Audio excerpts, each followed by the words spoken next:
नमस्कार, मैं हूँ राजेश यादव। आप देख रहे हैं news time media. News time media से बात करने के लिए आज हमारे साथ मेदांता हॉस्पिटल के डॉक्टर दुर्गा प्रसाद जी मौजूद हैं। दुर्गा प्रसाद जी आज एक ऐसी बीमारी पर चर्चा करेंगे हमसे कि जो बीमारी आज बेहद गंभीर रूप धारण करती जा रही है, जिसका नाम है सीलिएक डिजीज़। तो आइए हम बात करते हैं डॉक्टर दुर्गा प्रसाद जी से। सर, आपने आज प्रेस कॉन्फ्रेंस की थी, किस वजह को लेकर और क्या मैटर था करने का? आज हम सीलिएक डिजीज़ के उपलक्ष्य में यहाँ पे सब लोग इकट्ठा हुए हैं। जैसा कि हम सब जानते हैं कि मई मंथ हर साल हम सीलिएक अवेयरनेस मंथ के रूप में सेलिब्रेट करते हैं। इसका मुख्य उद्देश्य है कि हम अपने सीलिएक डिजीज़ से ग्रसित बच्चों को, मरीजों को और उनके अभिभावकों को हम इस बीमारी के बारे में बता सकें कि ये बीमारी क्या होती है, इसकी डायग्नोसिस कैसे करते हैं और इसका क्या इलाज होता है।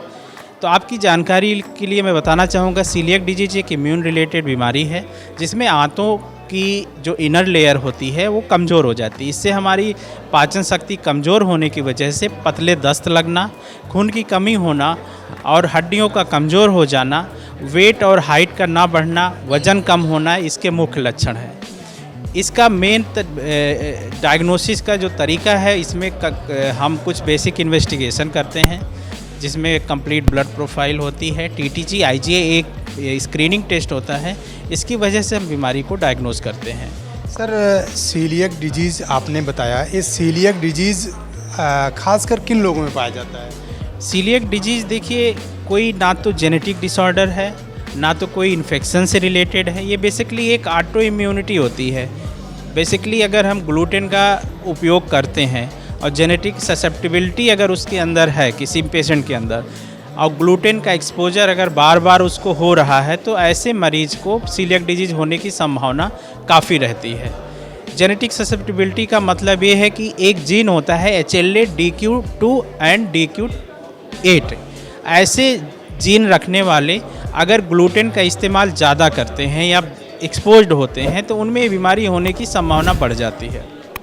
सर, इसके सीलिएक डिजीज़ के लक्षण क्या होते हैं और इससे किस तरह से बचा जा सकता है? जैसा कि हमने अभी बात किया कि सीलिएक डिजीज़ का मुख्य लक्षण डायरिया का मतलब पतले दस्त होना, ग्रोथ का ना बढ़ना और इसमें विटामिन और हड्डियों का कमज़ोर होना, विटामिन की कमी होना, खून की कमी होना, ये मुख्य लक्षण है। तो सर, इसको किस तरह से रोका जाए या क्या खाने से सीलिएक डिजीज़ नहीं होता? इसमें क्या चीज़, मुख्यतः क्या चीज़ खाना चाहिए? इसमें बेसिकली हम ग्लूटेन फ्री डाइट का एक डाइट चार्ट देते हैं। हमारे पास एक प्रिपेयर्ड चार्ट होता है जिसमें हम पेशेंट को या उनके घर वालों को समझाते हैं कि कुछ तरह के एक स्पेशल डाइट फॉलो करें जिसमें ग्लूटेन ना हो। ग्लूटेन ना हो का मतलब उसमें गेहूं या जौ की बनी चीज़ें ना शामिल हों। तो इस तरह की डाइट लेने से मरीज़ 3 से 6 महीने में पूरी तरह ठीक हो जाता है और इस ग्लूटेन फ्री डाइट को हम लोग लाइफ लॉन्ग रिकमेंड करते हैं। सर, उत्तर भारत में तो गेहूँ सबसे ज़्यादा अधिक मात्रा में पाया जाता है, तो जब इतना गेहूँ उत्तर भारत में पाया जाता है तो लोग गेहूँ से रोटी खाते हैं, बनाते हैं, तो फिर उनको किस तरह से फिर इस चीज़ में किस तरह से रोकथाम किया जाएगा कि मतलब गेहूं की रोटी ना खाएं, तो किस तरह से फिर इसको सही किस तरह से?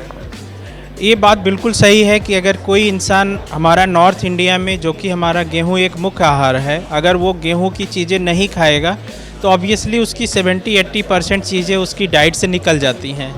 तो हमारे पास जो ऑप्शन होता है वो राइस बेस्ड होता है, सारी वेजिटेबल्स, सारी पल्सेस खा सकता है। इसके लिए हमारे पास कुछ आइडिया ये होते हैं कि अगर कोई पेशेंट या बच्चा कुछ जैसे रोटी खाना चाहता है तो हमारे पास जैसे और ऑप्शंस हैं, जैसे वो बार्ली ले सकता है, बाजरा ले सकता है, कुट्टू का आटा लेके उसको हम पूड़ी या रोटी बना के दे सकते हैं, चावल या दाल को मिक्स करके हम पीस के उसके लिए कुछ रोटी या पूड़ी बना सकते हैं। तो इस तरह के कुछ हम कम्बिनेशन क्रिएट करते हैं कि जैसे कि बच्चे को आहार भी मिलता रहे, उसके शरीर की रिक्वायरमेंट भी पूरी होती रहे। तो इस तरह का हमें विशेष ध्यान देना होता है कि ताकि उसको साइकोलॉजिकल इफ़ेक्ट भी बहुत ज़्यादा ना पड़े। कई बार होता है कि बच्चे बहुत डिप्रेस हो जाते हैं कि हमें रोटी नहीं मिलती, हमें पूड़ी नहीं मिलती, हमें पराठा नहीं मिलता। तो ऐसे बच्चों में हमारे पास जो अल्टरनेटिव ऑप्शन होते हैं, हमारे डाइटिशियन होते हैं, या कई बार हम भी वहाँ बैठ के उनको काउंसिल करते हैं और ऑप्शंस देते हैं। सर अभी तक मेदांता हॉस्पिटल इस तरह की बीमारी से कितने बच्चों को सही किया है? हमारे पास पिछले 3 साल के फॉलोअप में करीब 40 पेशेंट हैं, जिसमें 40 पेशेंट सबके सब अच्छा कर रहे हैं, सबका स्वास्थ्य इम्प्रूव किया है और सारे बच्चों का वेट, हाइट और उनके डाइजेस्टिव सिस्टम में काफ़ी इम्प्रूवमेंट आया है। सर आपका बहुत बहुत धन्यवाद। कैमरा पर्सन रवि के साथ Rajesh Yadav, news time media, Lucknow.